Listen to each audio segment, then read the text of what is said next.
R$ 1,5 milhão, né? Como será que eu investiria esse valor do prêmio do BBB 2021?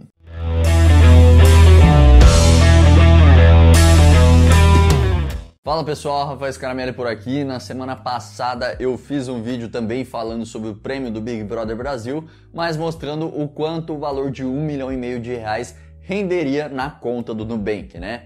Hoje o vídeo vai ser um pouco diferente, eu vou mostrar o que eu faria se recebesse R$ 1,5 milhão em mãos hoje, como eu investiria essa grana, né? Se você quer saber, então fica comigo até o final, já vai deixando aquele gostei e se inscrevendo aqui no canal para dar aquela fortalecida e ajudar no engajamento desse vídeo para que ele chegue para mais pessoas. Bom galera, R$ 1,5 milhão foi o prêmio dado a Juliette nessa última edição do BBB, né? Esse valor hoje em dia não vale o mesmo tanto que há alguns anos atrás, mas ainda assim é uma bolada, tá? E diferente do que a maioria pensa que apenas iria pegar essa grana e colocar tudo na poupança e ficar só sacando rendimentos, né? Tenho algo para te dizer, né? A poupança não rende nada. Hoje ela rende menos do que a inflação, para você ter uma ideia. E só para vocês entenderem, né, antes de eu mostrar como eu investiria esse valor, basicamente existem duas variáveis que interferem diretamente no poder aquisitivo de nós brasileiros, né?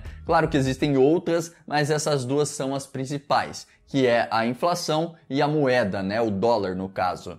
Começando pela inflação, olhando para 10 anos atrás, lá em 2011, esse R$ 1,5 milhão hoje seria equivalente a mais ou menos R$ 865 mil lá em 2011. Se você, por exemplo, né, conseguisse comprar um carro por R$ 1,5 milhão em 2011, hoje para comprar esse mesmo carro você precisaria de pouco mais de R$ 2,6 milhões. Ou seja, a inflação está sempre presente, tá pessoal? Se de 2011 até hoje a moeda perdeu o poder de compra, de hoje até daqui 10 anos, né, ela vai continuar perdendo. Então a gente já sabe que a gente precisa proteger o nosso dinheiro contra a perda do poder de compra pela inflação. O outro fator que influencia bastante também é a nossa moeda, principalmente em relação ao dólar. Voltando lá para 1994, né, quando surgiu o Plano Real e o real em si, né, para a gente ter $1 era necessário apenas R$ 1. Hoje, né, após 27 anos, para a gente ter $1 são necessários mais de R$ 5, né? Ou seja, ao longo desses 27 anos, a nossa moeda veio se desvalorizando em relação ao dólar. Aí você pode estar se perguntando, né, por que a gente sempre compara a nossa moeda ao dólar e não a outras moedas, né?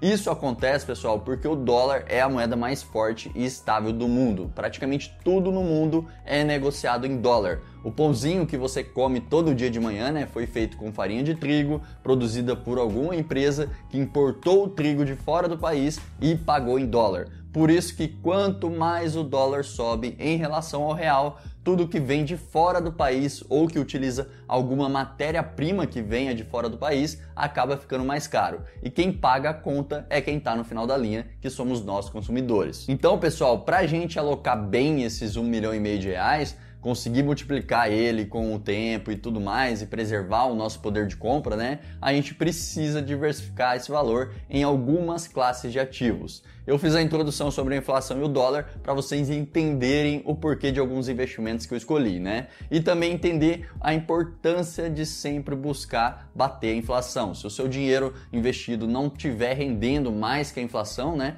Então você tá perdendo dinheiro. E para quem não investe e prefere guardar lá no cofrinho, tá perdendo mais dinheiro ainda. Então eu, né, Rafael Scaramelli, se recebesse R$ 1,5 milhão na conta hoje e digamos que eu não tivesse nenhum outro investimento, eu basicamente dividiria minha carteira da seguinte forma, né?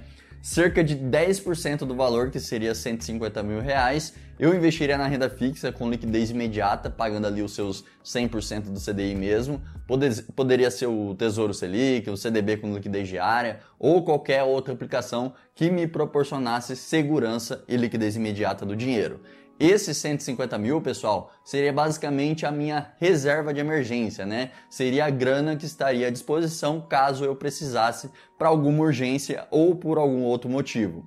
Outros 8% também iriam para a renda fixa, mas dessa vez atreladas à inflação, né, visando proteger o dinheiro contra a perda do poder de compra da moeda, né. Aqui cairia bem um tesouro atrelado ao IPCA, né, um tesouro IPCA no caso, ou alguma LCI atrelada ao IPCA, enfim, aí teria que avaliar, analisar os produtos disponíveis, mas no geral R$120 mil iriam para renda fixa indexada à inflação. Então na parte de renda fixa seria isso, né, 10% em liquidez diária e 8% atrelados à inflação, totalizando R$270 mil e 18% do valor total.